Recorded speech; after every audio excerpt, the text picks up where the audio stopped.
बड़ी खबर इधर आ रही है। डिफेंस सेक्टर में भारत को एक बड़ी कामयाबी मिली है। पहले भारतीय एयर डिफेंस वेपन सिस्टम का सफल परीक्षण हुआ है। Integrated air defence weapon system का जो टेस्ट है वो सफल रहा। अब ये है क्या? ये बला है और इस बला को हम थोड़ा सा डाइसेक्ट करते हैं। उन्होंने अपना डिफेंस सिस्टम्स को मजबूत करना शुरू कर दिया है क्योंकि इसकी रेंज बहुत ज्यादा है। कौम देख चुकी है कि नरेंद्र मोदी किसी भी वक्त दाखिल हो जाएगा और कौम को अब अच्छी तरह पता है कि आपस की खुराफात और बकवास बंद करके आप फौज का साथ दें, वरना हम सारे मारे जाएंगे। पाकिस्तान के पास हाई रेंज मिसाइल्स उस तरीके से मौजूद नहीं है जिस तरह भारत के पास अब आ चुके हैं। You think you're something special? Pakistan. I tell you what. No wonder the Indians are bombing you. Yeah, that's fine. Exactly. You're never going to win that battle. दूसरी जानिब जो आपने अभी सवाल का इशारा किया, देखें सबसे बड़ी बात यह है कि इंडिया आप पे जरूर हमला करेगा। ये बात मेरी लिख के रख लें। पाकिस्तान ने नो टाइम जारी किया, इस्लामाबाद के आसपास का हवाई क्षेत्र बंद किया, एलओसी के आसपास का हवाई क्षेत्र बंद किया गया। अमेरिकी वज़ीर ख़ारजा मार्को रूबियो ने एक और पाक भारत जंग के इम्कान को जाहिर करते हुए कहा है कि एक और पाक भारत जंग किसी भी वक्त मुमकिन है। भारत और पाकिस्तान के बीच एक बार फिर से जंग छिड़ सकती है। पाकिस्तान और भारत के दरमियान सीज फायर हुआ, लेकिन ये सीज फायर देर पा नहीं है। ये सीज फायर किसी भी वक्त खत्म हो सकता है। अपना डिफेंस सिस्टम, अपना सोशल मीडिया, अपने फाइटर जेट्स, अपना बैलिस्टिक मिसाइल और बाकी ममालिकों को भी एक डर का समा है, स्पेशली पाकिस्तान के लिए। नमस्ते दोस्तों, जय हिंद। हिंदुस्तान स्पेशल में आपका स्वागत है। दोस्तों, भारतीय रक्षा अनुसंधान एवं विकास संगठन DRDO ने स्वदेशी एयर डिफेंस सिस्टम तैयार कर लिया है। DRDO ने 23 अगस्त 2025 को लगभग 12:30 पर ओडिशा के तट पर एकीकृत वायु रक्षा हथियार प्रणाली IADWS का पहला परीक्षण सफलतापूर्वक किया। इस परीक्षण में मिसाइलों को लक्ष्य के पीछे उड़ाया गया और मिसाइलें अपने लक्ष्य को हवा में ही मार गिराने में सफल रहीं। एकीकृत वायु रक्षा हथियार प्रणाली एक बहुस्तरीय वायु रक्षा प्रणाली है जिसमें सभी स्वदेशी सतह से हवा में मार करने वाली मिसाइलें शामिल हैं। इसमें कुल 3 तरह की मिसाइलें हैं। भारतीय वायु रक्षा प्रणाली दुनिया की सबसे उन्नत और मजबूत प्रणालियों में से एक है, जो हवाई खतरों जैसे बैलिस्टिक मिसाइलों, क्रूज मिसाइलों, लड़ाकू विमानों, ड्रोनों और हेलीकॉप्टर से रक्षा करने में सक्षम है। ये मल्टीलेड सिस्टम विशेष रूप से पाकिस्तान और चीन जैसे पड़ोसी देशों से उत्पन्न होने वाले खतरों को ध्यान में रखकर विकसित किया गया है। एक नया मंजरनामा है जिससे पाकिस्तान के आर्मी जनरल गुजर रहे हैं।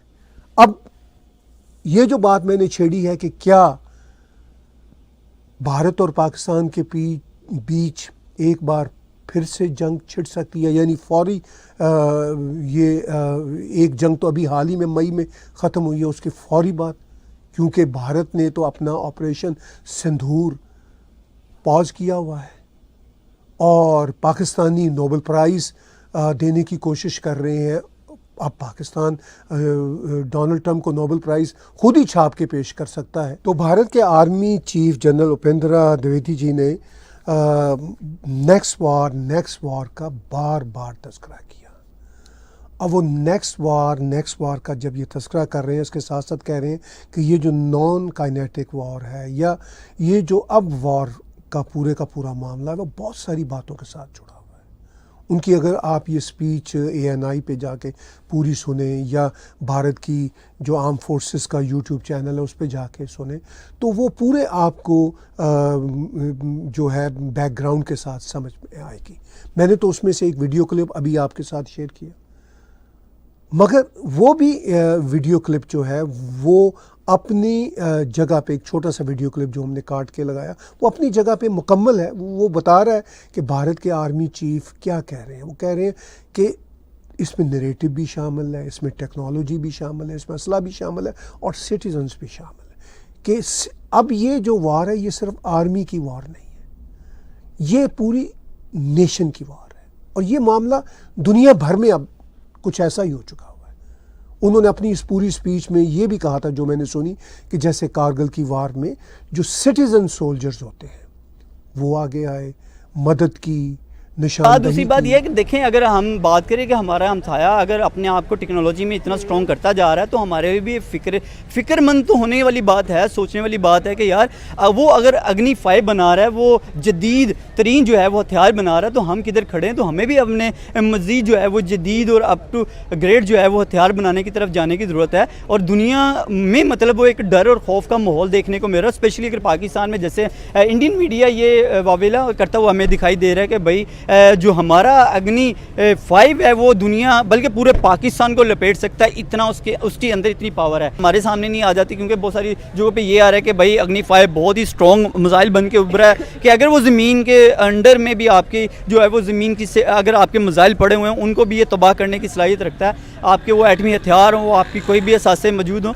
यानी कि ये ज़मीन की गहराई तक जाके नाम ही अग्नि हो, वो तो आग ही लगाएगा ना। डेफिनेटली अग्नि यानी कि आग से वो जो है वो तशबीह दिया जा रहा है, तो कहीं ना कहीं तो वो एक प्रेशर बना रहा है। लेकिन यहाँ पे हम कहेंगे कि यार अगर टेक्नोलॉजी की बात करें, वैसे वार में कोई कुछ नहीं रखा, लेकिन हमेशा से हमारी और हमारे हमसाया मुल्क भारत की इसी के दरमियान जो है ना वो एक वो कहते हैं कलविश, वो एक हमेशा से जो है हमें लड़ाई जो है वो देखने को मिली है। दोनों ममालिक आपस में लड़ते दिखाई दिए हैं। तो मेरा तो सिर्फ इतना सा पर्पज़ है कि दोनों ममालिक को ऐसे नहीं लड़ना चाहिए। और अगर एक तरफ बात की जाए, देखें हमारे साथ हम चाइना भी है, रशिया भी है। वेस्ट सारा सुकून करता है, वेस्ट मीडिया कह लें या वेस्ट के लोग, अमेरिका, नेटो, यूरोपियन यूनियंस, हर कोई सुकून करे। ये एशिया के अंदर ये हमेशा खलल मचा रहता है। देखिए मेरे ख्याल में कहीं ना कहीं वेस्ट वाले कोई ना कोई ऐसी तीली लगाते हैं, वो तीली लगाते हैं जिसकी बात जो है वो हमारे एशिया में है। कहीं ना कहीं हमें अफरा तफरी नज़र आती है। अभी रिसेंटली देखा जाए तो ईरान और इसराइल की भी हमें देखने को मिली, उसमें भी वेस्ट का अमल दखल था।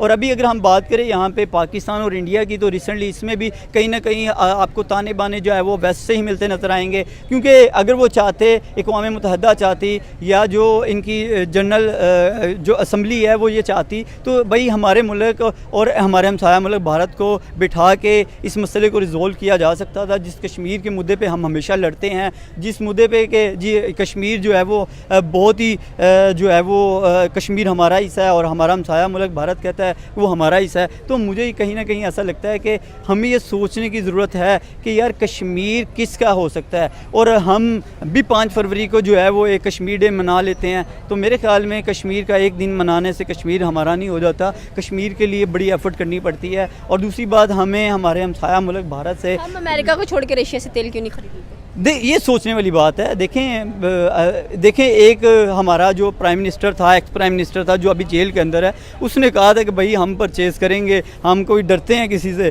वो बेचारे एक बंदे ने कहा था, वो बेचारे की दोबारा हुकूमत नहीं रही, वो जेल में चला गया। तो आप चाहते हैं कि जो नेक्स्ट प्राइम मिनिस्टर हैं वो भी जेल की सलाखों में हो, तो आप ये चाह रही हैं। तो इसीलिए आप इस तरह का मौक़िफ़ दे रही हैं। मेरे ख्याल से हमारा प्राइम मिनिस्टर कभी भी ऐसा मौक़िफ़ नहीं देगा। उसे पता है कि भाई मैं अगर ये अगर जो है वो ऐलान कर दूँ दुनिया के सामने कि भाई हम भी रशिया के साथ खड़े हैं, हम रशिया से तेल भी लेंगे, हम रशिया के साथ उसके साथ हर लिहाज से उसका साथ देंगे, तो कभी भी जो वेस्ट है वो हमारा साथ नहीं देगा। इंडिया ने हमेशा स्मार्ट चॉइसेस बनाई है। ये आपने देखा है कि वो वहाँ जाता है जहाँ उसकी नेशन इंटरेस्ट और उसकी नेशन को फ़ायदा पहुँचे।